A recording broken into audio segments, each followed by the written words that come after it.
차가 다 벌어지고, 그런 의미에서 또 우리가 보이지 않게 버리는 것들이 있죠. 물건도 마찬가지예요.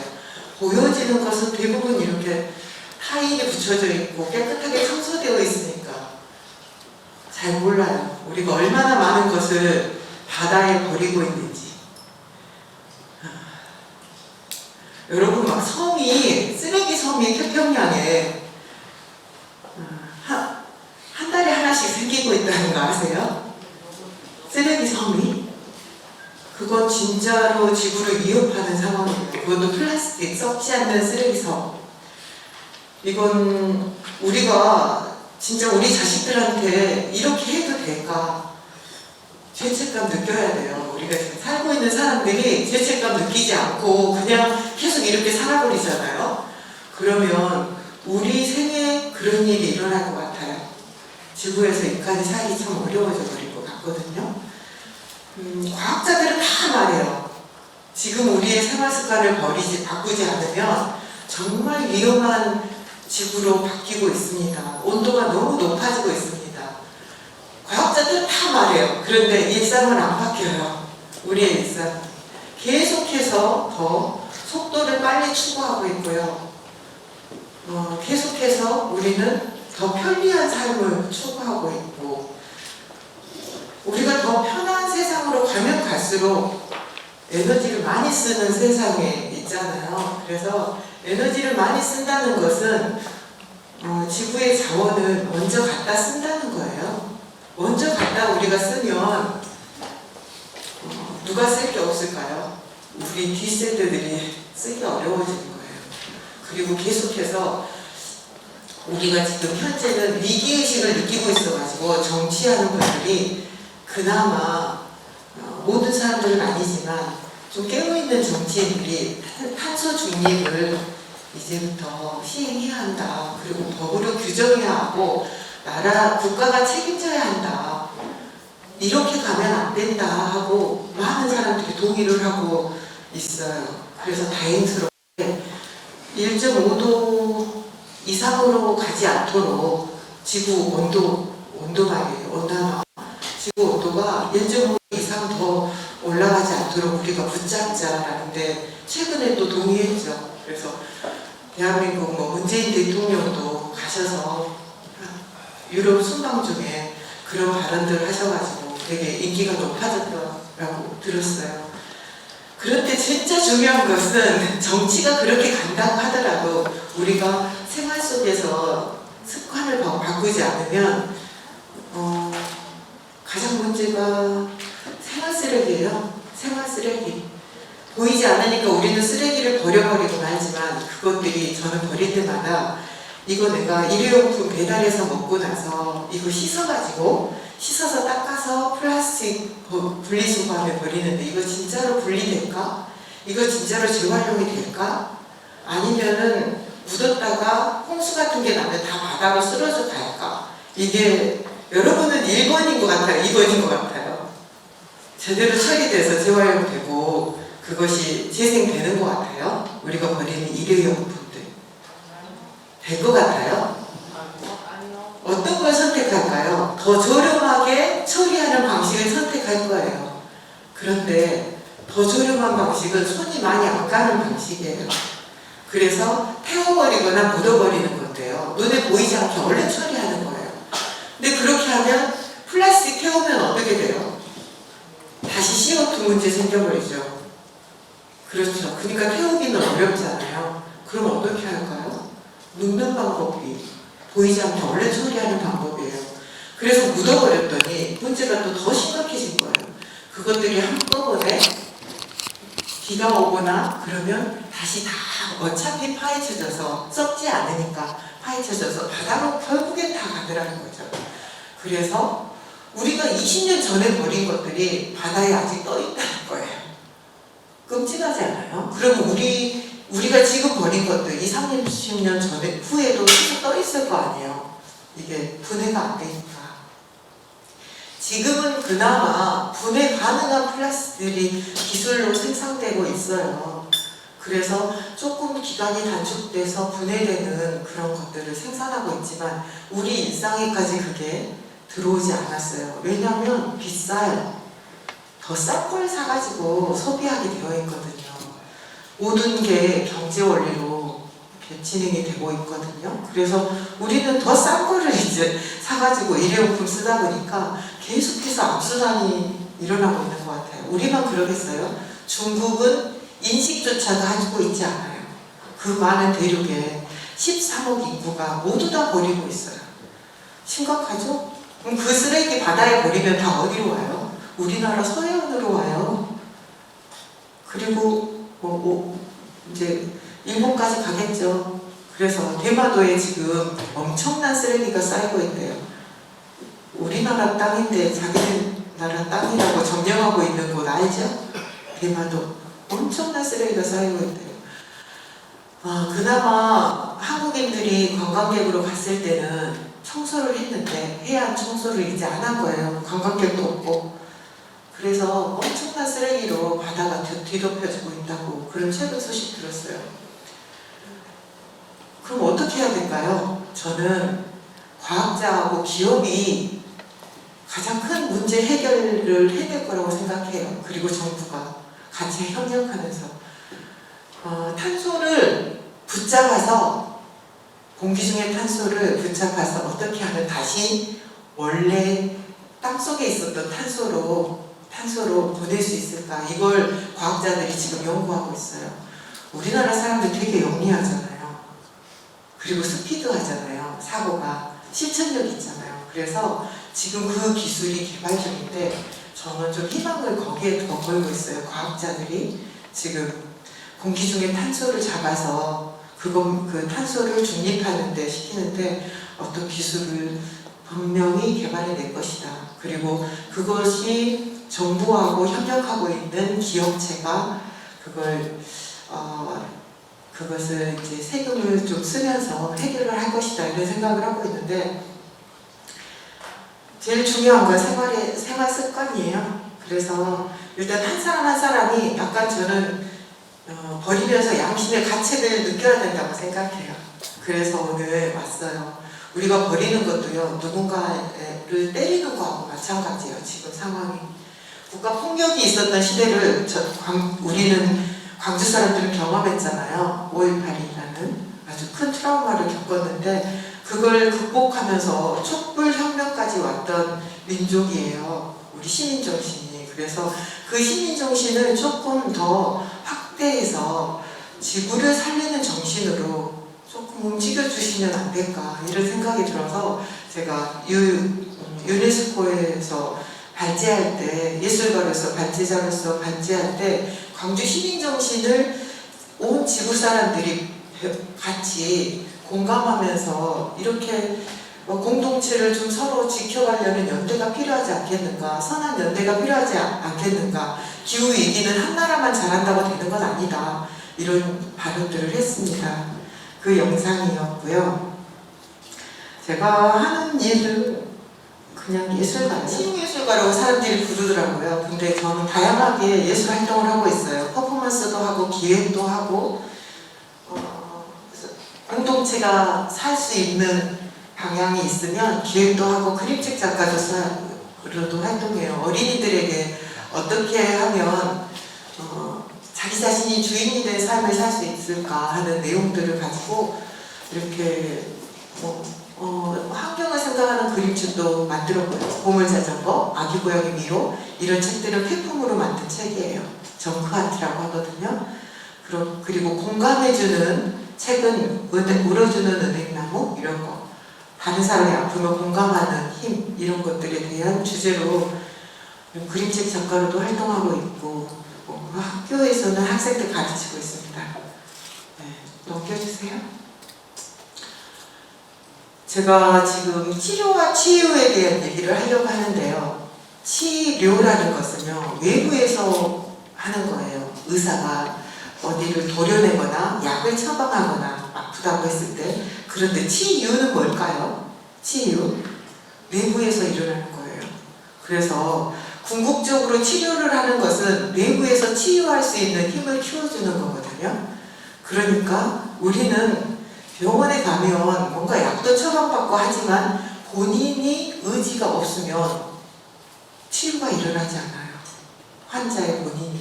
그래서 본인이 스스로 나는 자기 자신을 회복하는 게 굉장히 중요한데 이게 지구의 입장도 마찬가지라는 거예요. 지구에 살고 있는 우리들이 치유로 나아가지 않으면 계속해서 정부가 돈을 쓴다고 해서 해결되지 않는다는 거예요. 우리는 지구 입장에서 보면은 세포 단위거든요. 인간이. 그래서 인간 한 명 한 명이 세포 단위에서 생활 습관을 바꾸고 움직이지 않으면 치유가 일어나지 않아요. 전 지구적으로 봤을 때. 그래서 저는 치유의 방점을 두고 활동을 하고 있습니다. 80년 5.18을 광주에서 경험했어요. 어렸을 때. 저는 제가 뭔가 흔들리려고 할 때 이 사진을 봅니다. 작품을 할 때도 그렇고 뭔가 제가 뭔가 유혹이 있을 때가 있잖아요. 살다 보면은 유혹이 있을 때 이분들이, 이 많은 광주 시민들이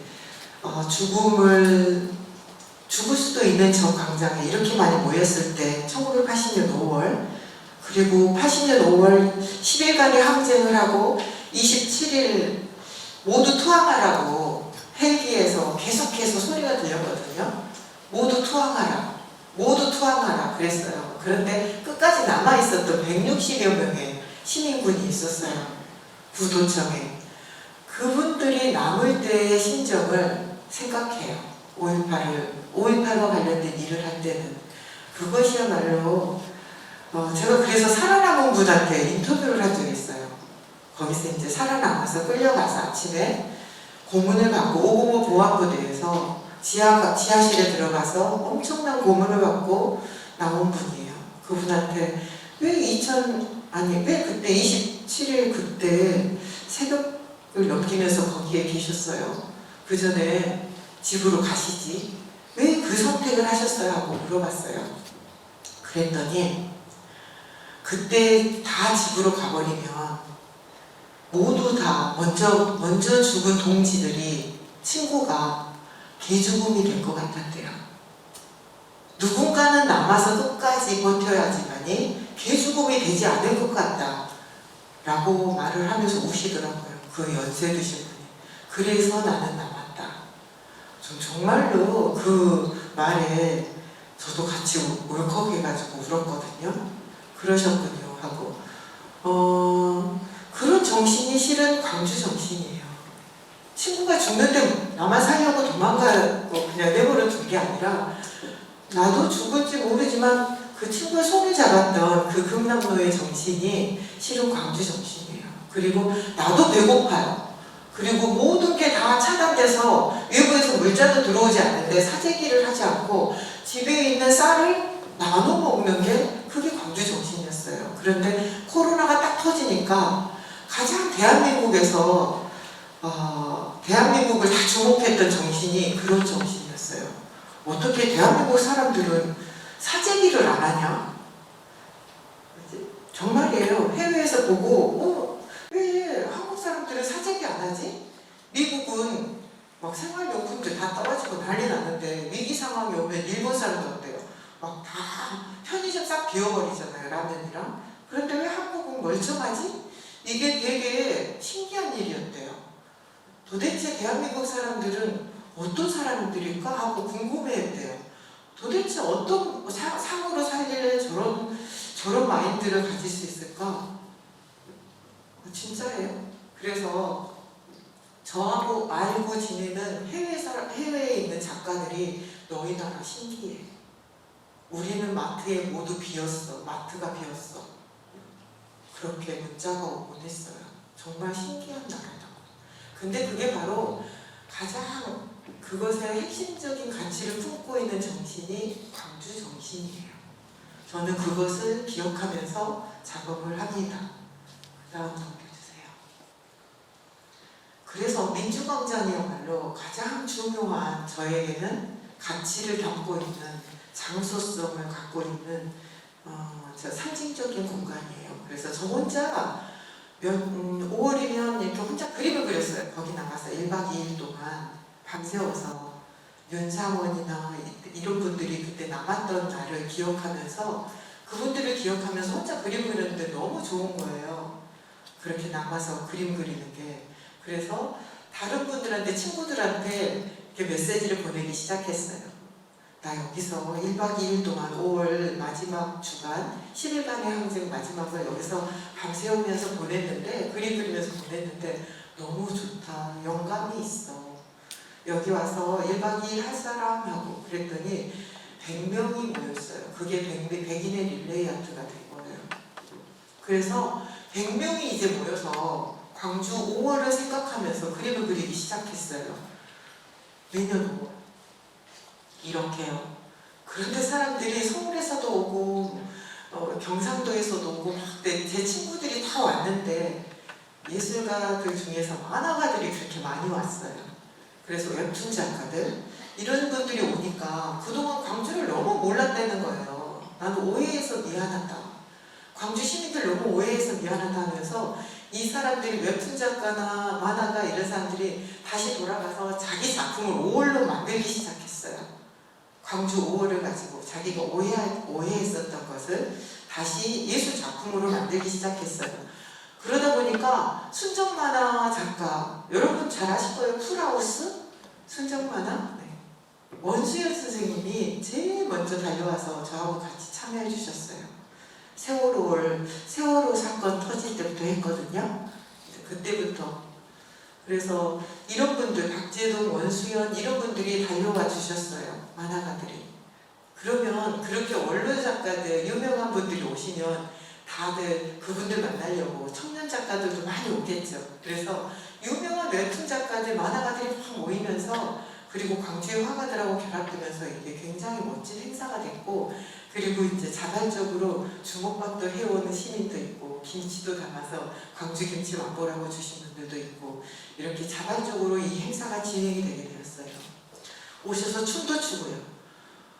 비가 와도 안 떠나요. 사람들이 우산 쓰고 그냥 있어요. 너무 놀랍죠. 그런 행사를 계속해서 했습니다. 지금도 하고 있어요. 올해도 했습니다. 다른 방식으로. 저는 이제 이런 공동체 정신이 있는 광주의 민주광장하고, 세상에서, 지구에서 이렇게 보고 있으니까 가장 핫한 플레이스가 어디일까요? 뉴욕의 타임스퀘어예요. 그래서 2018년에 굉장히 우리에게 가슴 뛰었던 사건이 있죠. 마치 종전선언이 곧 될 것 같은 사건들이 있었어요. 4월 27일 이렇게 경기를 서로 넘나들면서 남북의 이렇게 대통령, 우리 대통령하고 국방위원장하고 같이 손잡고 이렇게 허그하고 했던 그런 순간이 있었잖아요. 그 해에 이제 미국의 대통령 트럼프 대통령하고 또 이제 북한하고 만나고 하고 있었을 때였어요. 그래서 저는 이런 분위기를 조금 더, 우리 한반도의 문제를 우리 안에서만 할 게 아니라 예술가로서 타임스퀘어나 이런 뉴욕의 한복판에서 좀 발언하고 싶고 표현하고 싶어서 갔어요. 그래서 그때 8월에 갔는데 타임스퀘어에서 이렇게 퍼포먼스를 했어요. 니무리안 행진곡, 사박자 춤도 추고요. 그러면서 그림도 그리고 연주도 하고. 그랬더니 엄청, 거기는 보이스 오브 아메리카라고 VOA라는 우리나라 KBS 같은 방송국이 있어요. 주 방송국이 아니라 미국 전국 방송인데 거기서 인터뷰까지 했거든요. 9시 뉴스 같은데 메인에도 나오고 그랬어요. 그러니까 타임스퀘어라는 곳이 얼마나 핫한 곳인지 피부로 느끼고 왔어요. 거기에서 우리는 테러리스트로 한마터면 잡혀갈 뻔했고요. 오해받고. 왜냐하면 아시아인이기 때문에 뭔가 인종주의가 있습니다. 뉴욕에서도. 그래서 아시아인이 여기 와서 뭘 하고 있으면 너희들 뭐 하는 거야 하고 가방을 뒤져요. 가방 다 뒤졌는데 총도 없고 칼도 없고 붓이 나왔어요. 붓. 그리고 뭐 이렇게 피리 이런 게 나온 거예요. 의상. 그러니까 나중에 너희들 뭐하니? 그러니까. 그래서 예술가들이 있고, 우리는 한반도 평화를 위해서 한반도 평화를 위한 메시지를 담아서 표현하기 위해서 왔다. 경찰이 같이 영광이라고. 그러니까 나름대로 미국에서는 아티스트를 되게 또 존중해요. 그래서 이렇게 상당히 큰 바람을 일으키고 왔습니다. 그래서 우리가 세 군데에서 퍼포먼스를 했어요. 광주 정신을 가지고. 그런데 이게 9.11 메모리얼 파크라고 쌍둥이 빌딩 사건 알죠? 격추했던 테러리스트 사건이 있었는데 그 길에서 저희가 연주를 하고 사람들하고 춤을 추고 추모를 했어요. 우리도 많은 사람들이 아픔의 장소가 있잖아요. 그래서 그 상실의 기억을 가지고 헌화도 하고 같이 춤도 추면서 메시지를 전달했습니다. 그리고 마지막으로 유니온 스퀘어라는 광장이 있어요. 여기는 연합국이 되었다는 것을 선포하는 걸 기념하는 공원이에요. 그런데 그곳에서 저희는 한반도에도 좀 연합국이 되자. 한반도도 그냥 연합국으로 같이 교류하면서 살 수 있게 38선이 좀 바뀌면 없어지면 안 될까? 거기가 평화공원으로 바뀌면 안 될까? 이런 염원을 담아서 제가 가지고 간 게 여기서 광천 시민아파트에서 했던 그림을 거기 가서 완성했어요. 광천 시민아파트는 그때 당시에 새로운 재개발이 진행되고 있었고 이제 결론이 나버렸어요. 없애기로. 광천 시민아파트가 윤상원 열사나 이 등불야학을 했던 그런 곳이었거든요. 최초의 아파트였고요. 서민들의 아파트였죠. 그래서 그게 없어지기로 하니까 제가 윤상원 열사의 기억이 있고 박기순 열사의 기억이 있는 그 야학의 기억이 있는 장소가 이렇게 사라져도 되는가 해서 문제제기를 하면서 작업을 했거든요. 그게 좀 게릴라적 작업을 했었는데 그곳에서 했던 그림을 유니온 스퀘어에서 완성을 했어요. 가지고 가가지고. 그리고 저는 이제 제주 4.3과 광주 5.18도 연결된 사건이라고 생각하고 있어요. 제주 4.3이나 여순 사건, 여러분 아시죠? 여순 사건. 제주 4.3을 이승만 대통령이 제주 4.3에 여기 여수에 주둔하고 있는 14연대를 보내서 학살하라고 하니까, 진압하라고 하니까 그 명령을 거부한 거예요. 여순에 주둔하고 있던 14연대가 우리 형제를 내 총으로 죽일 수 없다 하고 거부하니까 반란군으로 찍어가지고 전부 다 같이 처형해버린 사건이에요. 그러면서 여수와 순천에 있는 민간인 학살을 했죠. 그 사건이 아직도 정리되지 않았어요. 역사적으로. 그 부분을 우리가 정리하지 않으면 5.18은 그들과 연대하지 않으면 안 돼요. 그들의 아픔하고 반드시 연대해야 되기 때문에 제주 4.3하고 여수 순천의 아픔을 갖고 있는 분들하고 저는 연대하면서 작업을 하고 있습니다. 그리고 그런 내용을 가지고 실은 미군정하에서 일어난 일이거든요. 그 사건이 우리 현대사가. 그래서 그런 내용의 작품을 가지고 미국 뉴욕 한복판에서 제가 개인전을 했어요. 첼시라는 공간에서. 그래서 그때 돌아가신 희생자들을 이렇게 퍼포먼스로 그렸던 그림들을 전시했고, 그리고 셀드 애니메이션을 작품으로 플레이했어요. 디스플레이를 하고 했어요. 제가 미국에 가기 전에 이곳에서 이런 퍼포먼스를 하고 갔죠. 윤상원의 정신에 대해서. 과연 윤상원이라는 청년 윤상원이 아직 살아서 60을 넘은 윤상원으로 살아있다면 지금 이렇게 세상에 이런 공간들 싹 쓸어버리고 고층 아파트 세워버리는 거, 이런 행적을 과연 두고 볼까?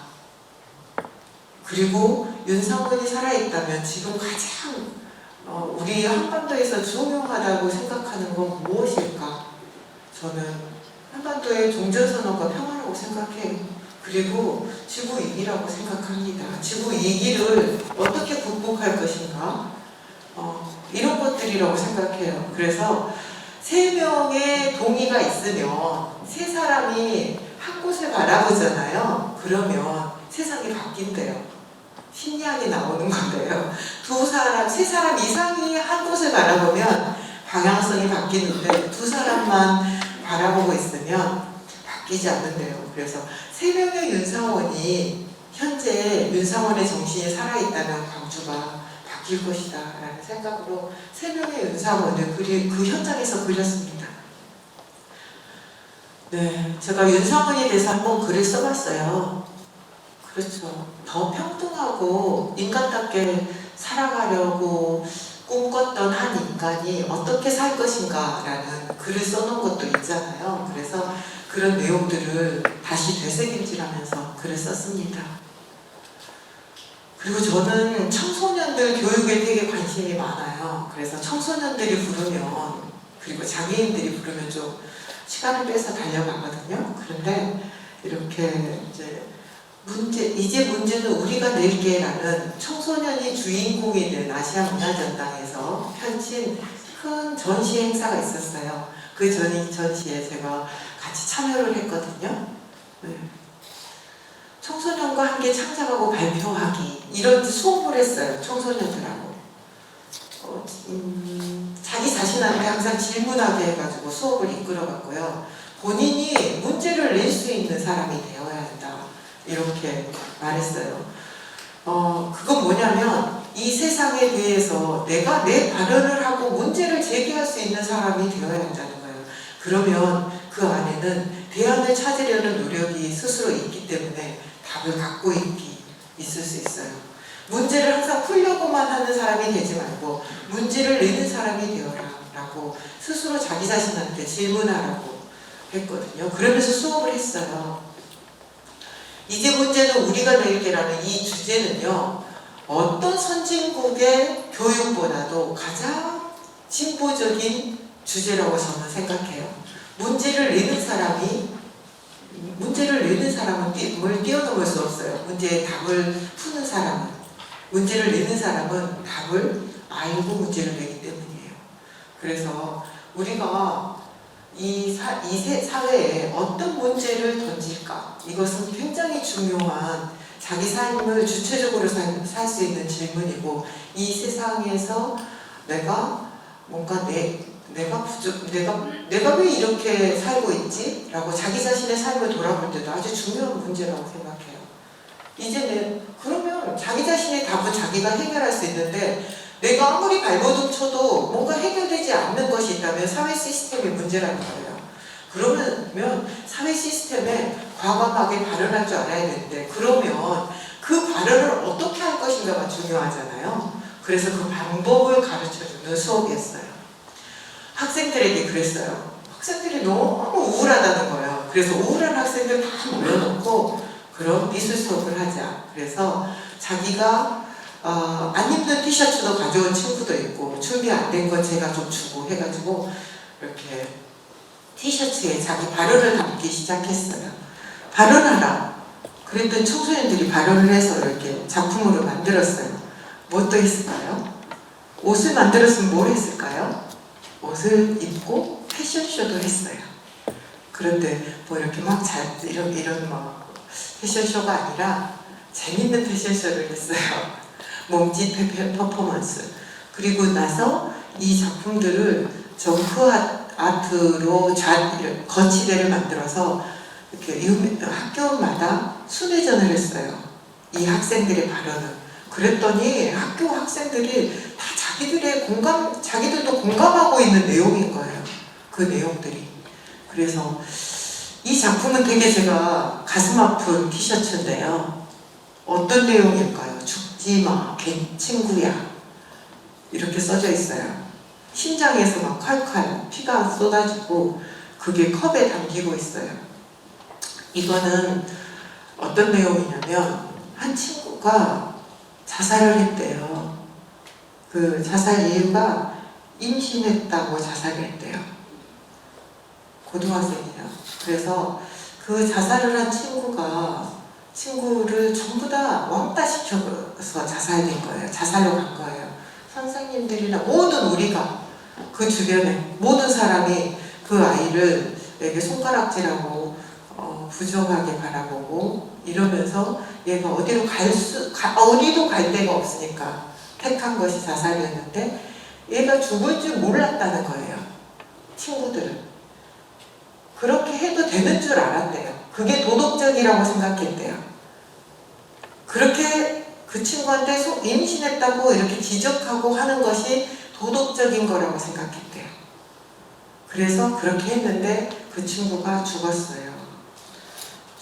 죽고 나서 갑자기 우리가 죽인 것일 수도 있겠다는 생각이 들어서 죄책감이 엄청 들었다는 거예요. 그 뒤에서 뒷담화하고 했던 것들, 이런 것들이 떠올라서 지금도 괴롭다는 거예요. 그래서 그런 그 내용을 그림으로 그리고 이제 선생님한테 말을 했으니까 앞으로는 그런 일이 있을 때 품어줘라. 그 친구, 그런 상황이 누군가에게 내 곁에서 일어나면 이렇게 품어줘라 그랬더니 죽지 마 친구야. 괜찮아. 이렇게 메시지를 썼어요. 이것도 되게 우리 사회가 갖고 있는 어떤 뭐라고 할까요? 도덕이라는 것이 무엇인지에 대해서 생각하게 하는 부분이에요. 근데 청소년들은 이런 갈등으로 죽기도 해요. 생각해보니까 저도 고등학교 때 내 친구가 우리 반이었던 친구가 이런 사건으로 죽었어요. 알고 봤더니 잊어버리고 있었는데 이 생각이 나는 거예요. 뭐냐면 그때는 더 험했어요. 그래서 퇴학당했어요. 일단 학교 임신했다는 것을 알고 퇴학당했는데 퇴학당할 때 제가 본 것은 선생님들한테 엄청 맞는 장면이었어요. 그랬고 엄마가 왔어요. 근데 호르몬이 밑에서 컸던 친구였는데 엄마가 와서 무릎 꿇고 막 빌었어요. 선생님들한테 교무실에서 무릎 꿇고 빌면서 퇴학만 시켜주지 말라고 학교만 다니게 해주라고 막 빌었는데 모든 선생님들이 그 엄마한테 한마디씩 했어요. 뻔뻔하다고. 자식을 제대로 하지 못하고 학교 망신 줬다고. 그랬던 기억이 나고 저는 그때 그때부터 학교 선생님들에 대한 존경심이 사라졌어요. 솔직히 말하면. 그리고 슬리퍼를 벗어서 내 친구의 뺨을 때렸던 것도 이 티셔츠 사건으로 다시 떠올랐어요. 나도 아직 그 상처가 아물지 않았었구나. 오래된 기억인 줄 알았는데 다 묻어뒀는데 그게 다시 떠오르네? 이 생각이 들었어요. 그래서 우리는 이런 사회의 분위기와 시스템을 바꾸지 않으면 이런 상처가 계속 반복되겠구나 라는 생각이 들었어요. 그랬고요.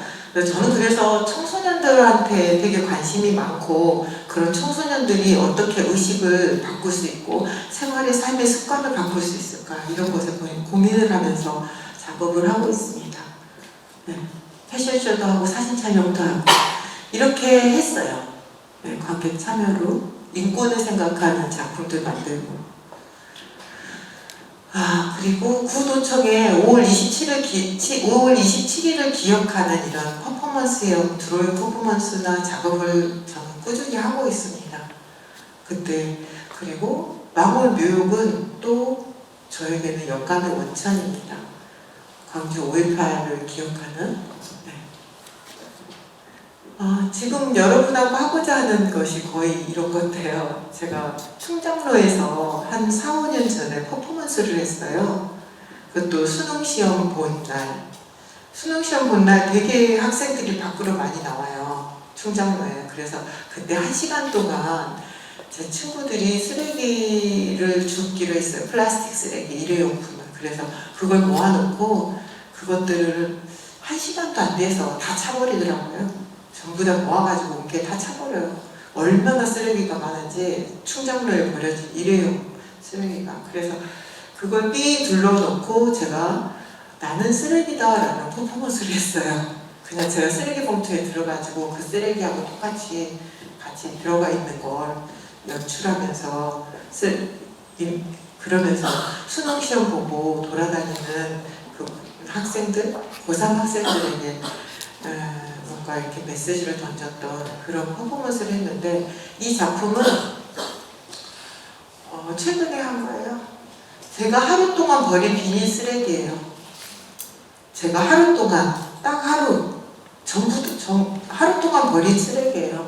물병도 하나 썼고요. 일회용 물병. 물병도 썼고, 종이컵, 플라스틱들 있죠? 이런 것들만 모아가지고 제가 작품을 했어요. 제가 하루 버리는 게 이 정도인데, 나 혼자. 그것도 정말 안 버리려고 노력해도 버려지는 것만 모은 거예요. 그런데 이 정도인데 얼마나 많이 버려질까 생각하면서 나는 지구 입장에서 보면 정말 쓰레기가 많구나, 이런 생각이 들었어요.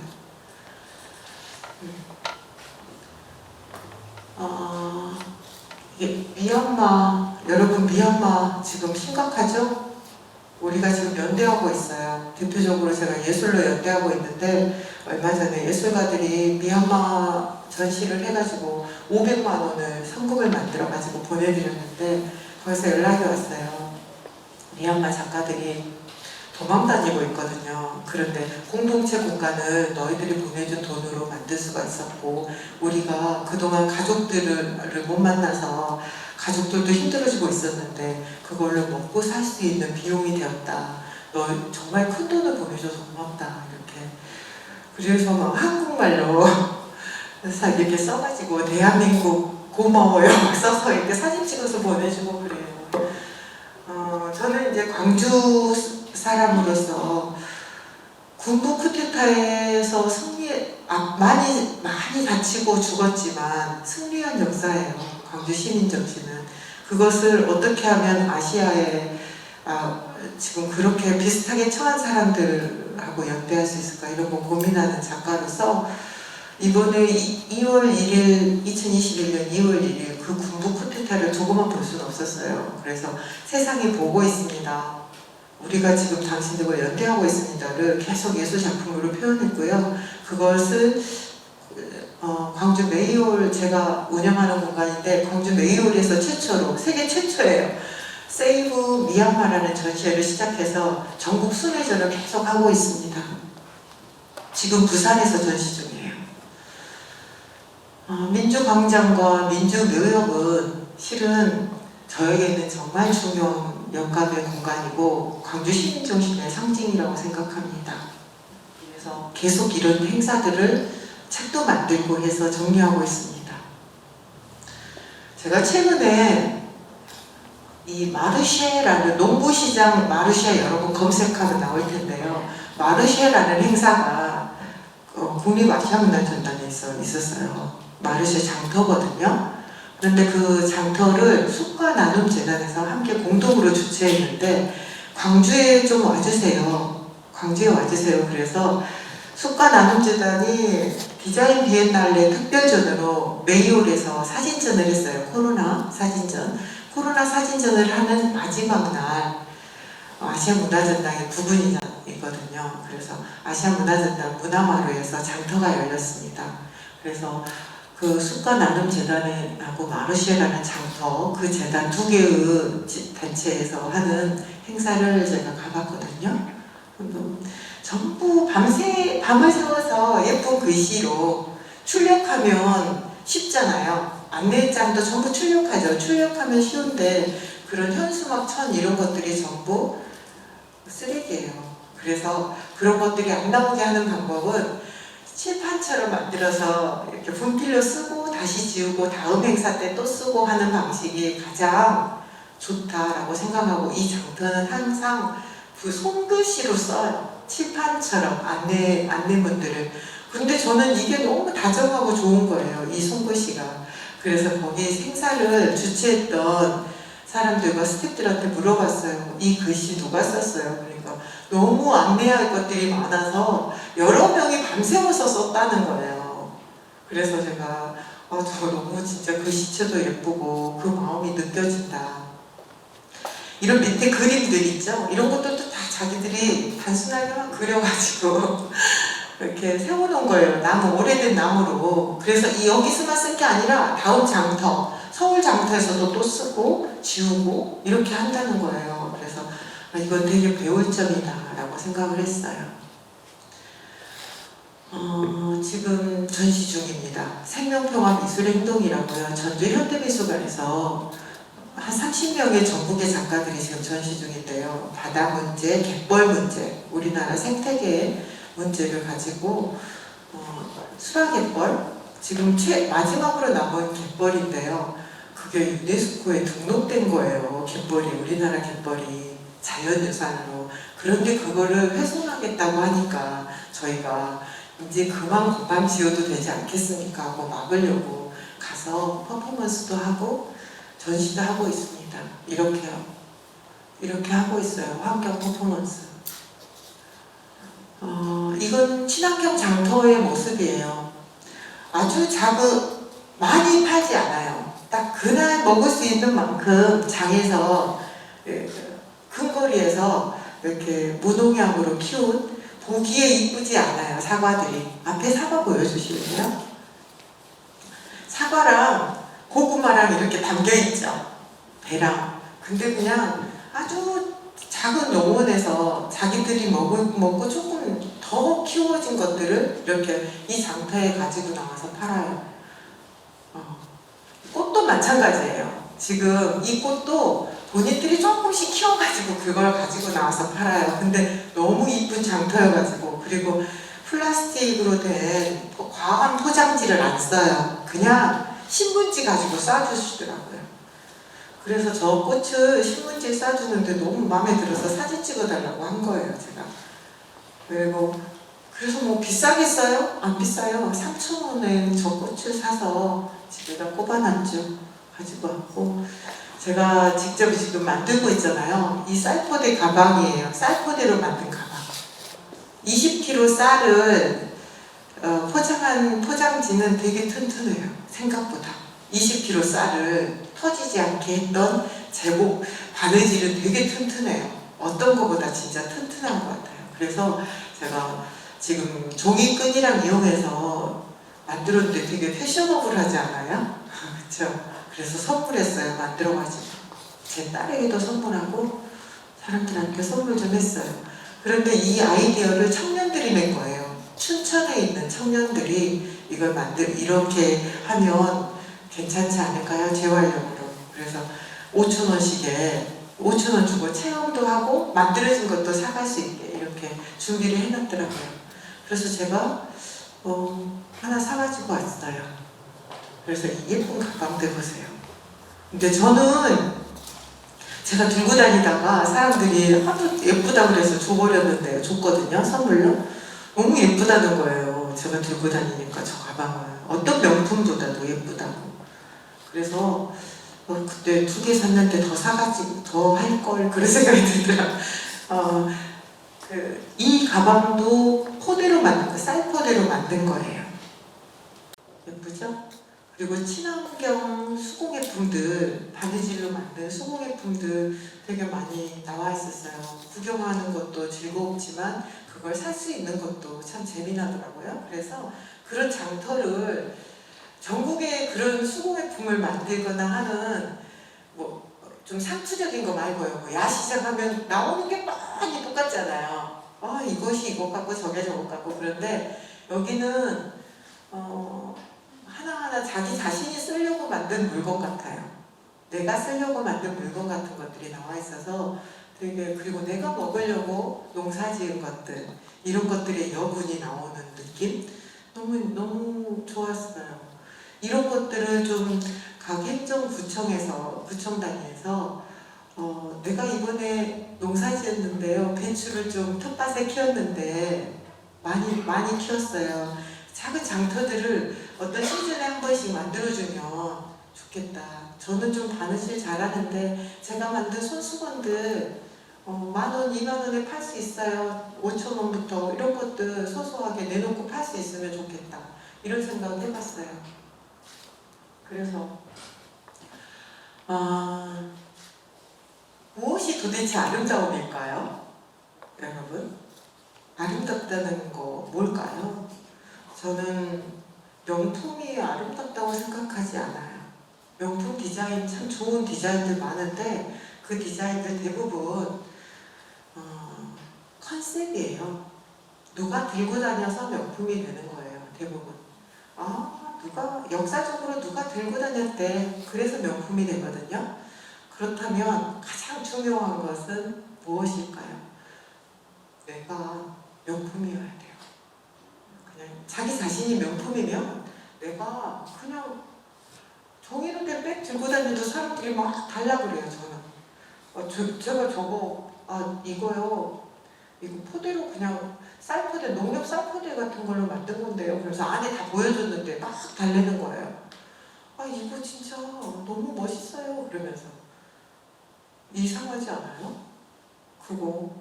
그걸 왜 잘 달라고 하는지 모르겠어요. 그건 뭐냐면 실은 제가 들고 다녀서 그래요. 그러면 여러분도 각자 자기 자신이 들고 다니는 것이 명품이 되게 만드시는 거예요. 응? 뭐냐면 남이 막 만들어 놓은 거 그냥 막 소비하는 사람이 아니라, 그런 삶이 아니라 싸다고 엄청 사가지고 마트에서 쟁여놓는 삶이 아니라, 그게 아니라 진짜 하나를 내가 갖고 다녀도 다른 사람이 나 저거 갖고 다니고 싶다, 그렇게 만들어버리는 거예요. 그건 뭐겠어요? 가장 나답게 내 생활에 소소한 것들에 내 손길이 닿아서 뭔가 의미 있게 만들어서 들고 다니면 돼요. 막 돈을 많이 써가지고 비싼 300만 원, 400만 원 하는 명품으로 내 자신을 치장해야 될 만큼 그렇게 자신감 없는 사람들 아니잖아요. 광주 시민은. 저는 항상 이 말을 붙여요. 광주 시민이잖아요. 우리는. 그러니까 그렇게 명품 찾지 않아도 돼요. 내가 명품이니까. 그래서 저는 광주 시민이 브랜드다 라는 말 자주 해요. 광주 시민 같은 브랜드는 이 세상에 없어요. 프랑스 혁명이요? 프랑스 혁명은 브랜드잖아요. 그래서 레미제라블 가지고 공연해가지고 우리나라에서 돈 엄청 벌어가잖아요. 레미제라블 아시죠? 그거 프랑스 혁명을 소재로 한 거예요. 그런데 제가 메이올에서 너무 사람들이 그때 레미제라블을 열광하길래 2013년도였을 거예요. 전국적으로 너무 좀 돈 좀 있는 분들이 전부 레미제라블을 보더라고요. 그래서 프랑스 시민사회하고 저희 광주 시민하고 결합해서 어떤 행사를 했냐면 레미제라블 전시회를 열었어요. 한 달 동안 프랑스 사람들은 뭘 공부하냐면 광주 5.18 민족운동을 공부하고 작품을 만들어요. 작품을. 그리고 우리는 프랑스 혁명을 공부하고 작품을 만들어서 그 작품들을 같은 공간에 메이올에 디스플레이하고 파티를 하기로 했어요. 프랑스 광주에 와 계시는 영사하고 결합해서 했는데 결과가 어떻게 날 줄 아세요? 프랑스 시민들이 너무 광주 5.18 정신에 놀라운 시민 정신을 발견했다는 거예요. 자기네 혁명 때는 은행 털리고 가게 다 털리고 강간범이 막 속출하고 난리가 났다는 거예요. 그러면서 이게 혁명이 일어났는데 우리는 10일 동안 무정부 상태에서 그런 일이 없었다는 거예요. 놀라운 시민정신이다. 그래서 저는 광주의 브랜드는 뭐라고요? 광주 시민들이에요. 광주 시민들이라고요. 한 분 한 분이 나답게 표현하면 돼요. 그런데 나답게 표현하려면 너무너무 당당하고 멋있어야 돼요. 나 광주 시민이야. 그러면 당당한 사람은요, 첫 번째 거짓말 안 해요. 잘. 거짓말 잘 안 해요. 거짓말하면 당당함이 움츠려들어요. 그래서 거짓말 하지 않고, 그리고 가능하면 내 손길로 뭔가를 하고, 그거 정성이거든요. 정성. 내 삶에 좀 정성을 들이는 거예요. 나를 위해서. 그게 아름다움을 만들어내는 방법이고요. 다양한 나들과 공존하는 거예요. 나, 그리고 여러분들, 한 분 한 분, 그리고 나하고 지구에 같이 살고 있는 생물들, 이 공존이에요. 그리고 끊임없이 내 안에서 새로움을 발견하는 눈이 중요해요. 그리고 감탄하는 거예요. 감탄. 너무 중요한 부분이 감탄이에요. 결과물에 감탄하는 거. 저는 막 너무 좋아요. 너무 아름다워요. 그럼 제가 줘버려요. 갖고 있는 거. 감탄은 그렇게 복을 부르는 거예요. 그래서 저는 여러분 광주 시민들이고 북구 시민이시잖아요. 마을에서 뭔가 분쟁도 해결하시고 마을을 좀 더 좋은 마을로 바꿔가는 주체를 움직이는 분들이시니까 그런 마인드로 이렇게 주변을 돌아보면 내가 할 일들이 참 많구나. 가장 중요한 건 내가 그 일을 하면서 행복해야 돼요. 그래야지. 그리고 멋있어야 돼요. 행복하고 멋있게 자기가 명품이 되는 그런 것이 아름다움이다. 저는 그렇게 생각을 합니다. 그래야지 그게 세계 속에 광주 시민이 될 수 있습니다. 북구 시민이 될 수 있고요. 그냥 내 자신의 이름이 세계에 우뚝 설 수가 있습니다. 그런 날이 올 거라고 저는 생각하고요. 북구 시민들, 북구 주민들 모여서 만나러 오라고 해서 저도 그렇게 많이 준비하지 못하고 왔습니다. 제가 평소에 하던 것들 여러분과 나누려고 온 거거든요. 그래서 혹시 질문 있으면 받고 마치려고 합니다. 어떤가요? 그래도 되겠어요? 네. 질문 있으신가요? 혹시 질문 있으세요? 마을운동 하다가 나 이런 애로사항이 있었어요. 그런 거 있으시면 말씀해 주세요. 저는 예술가라서 마을 사업을 해도 예술적으로 봐요. 그래서 이것이 과연 창조적인 일인가? 그리고 한 사람 한 사람이 아름다워질 수 있는가? 이런 걸 봐요. 네. 없는 것 같으니까 넘어갈게요.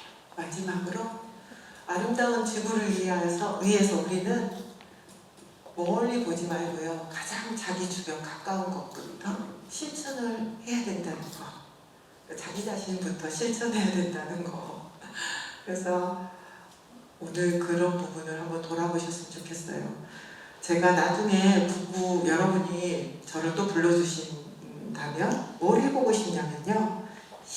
실제로 버리는 유행이 지나서 안 버리는 옷들 있잖아요. 집에.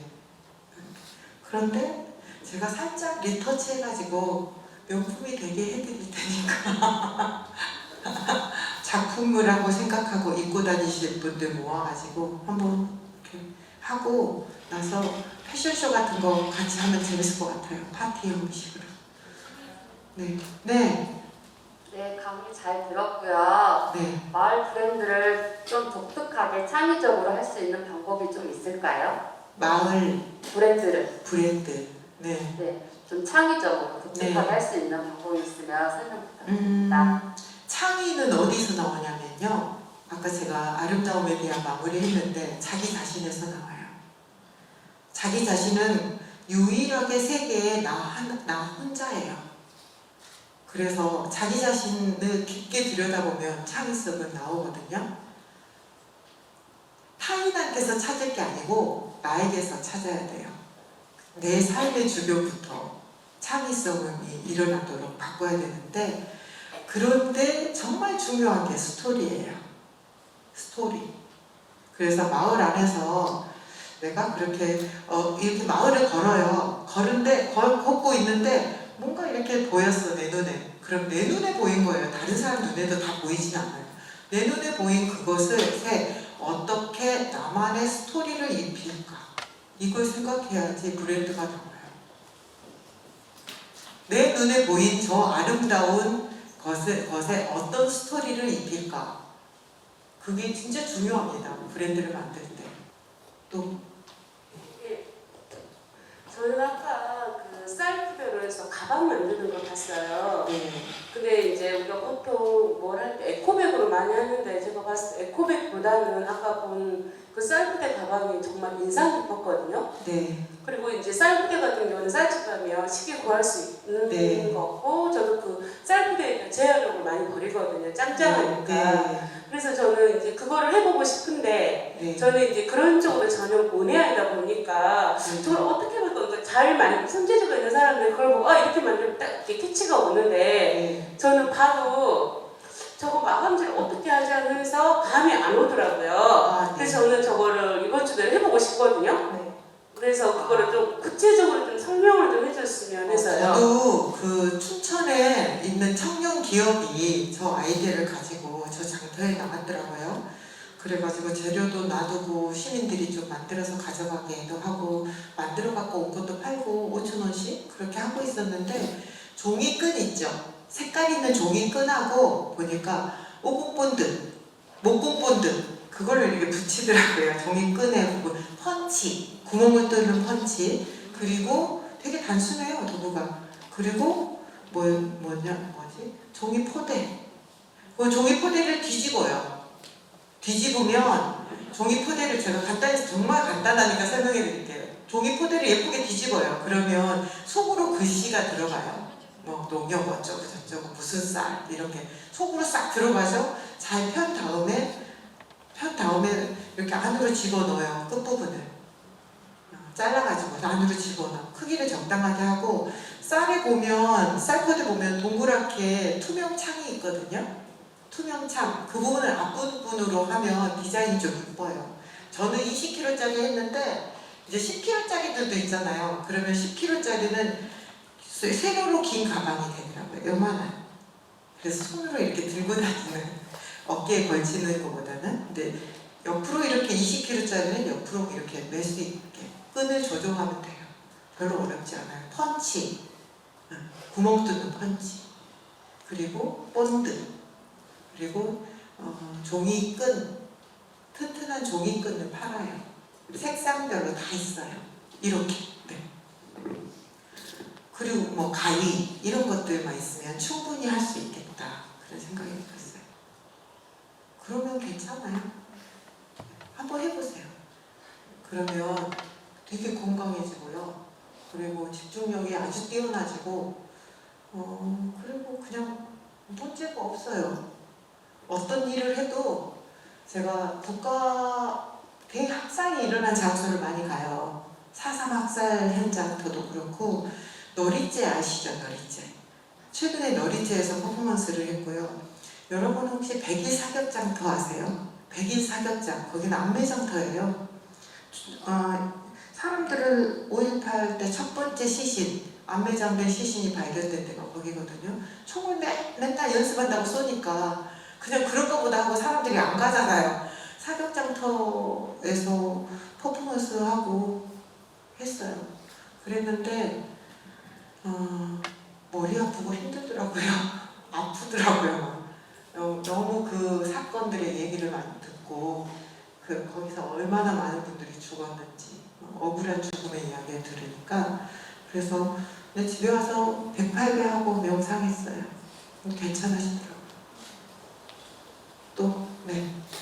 네, 작가님께서 이렇게 힘든 부분들을 투영하셨다고 해서 네. 그것들이 굉장히 힘드셨을 것 같은데 또 이제 지금 업사이클링 하는 그런 가방 키트 같은 것도 좀 있으면 굉장히 좋겠고 네.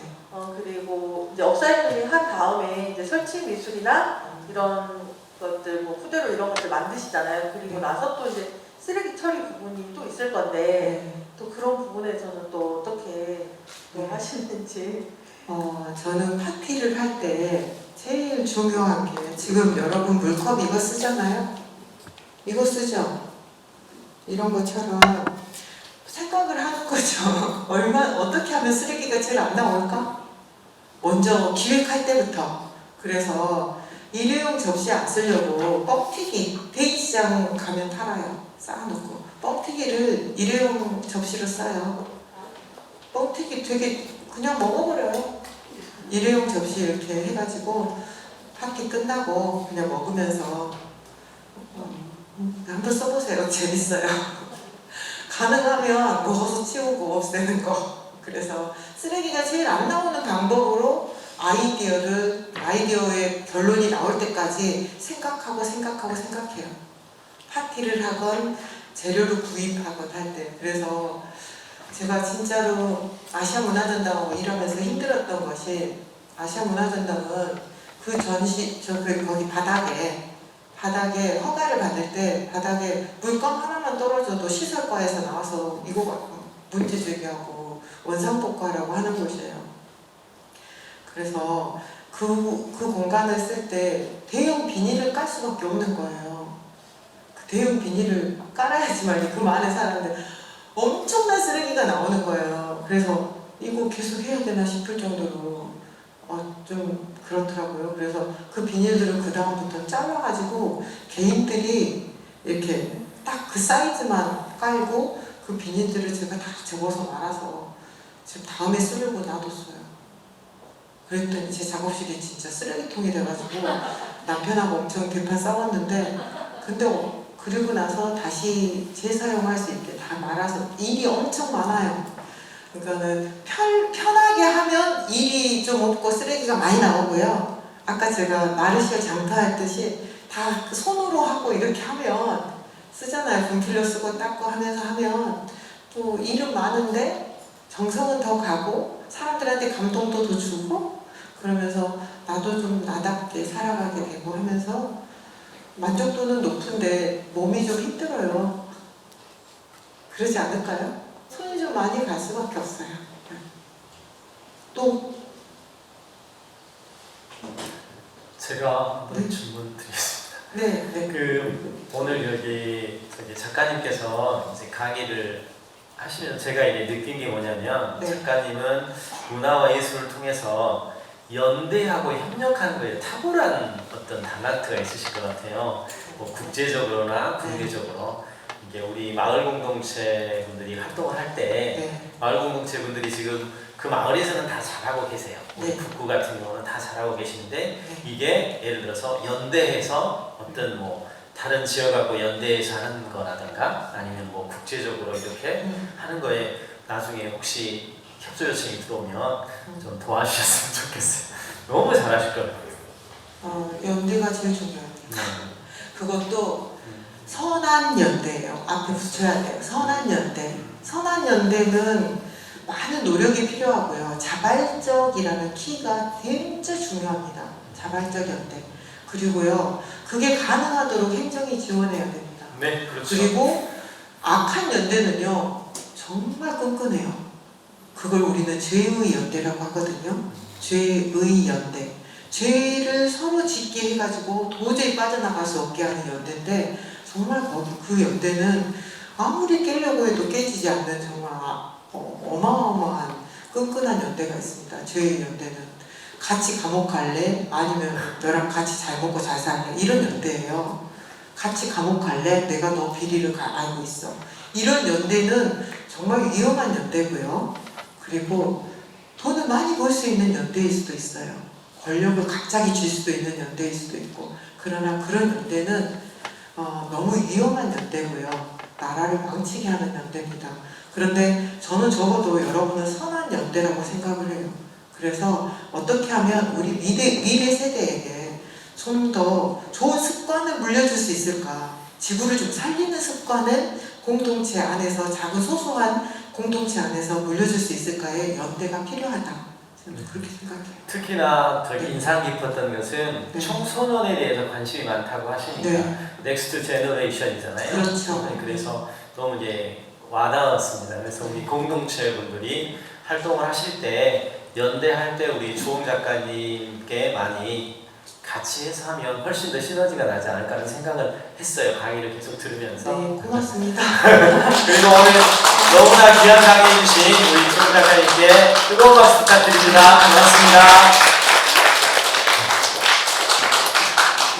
이것으로 북구마을공동체 성장지원 사업 오픈 강좌를 모두 마치도록 하겠습니다. 긴 시간 동안 수고하셨습니다. 고맙습니다.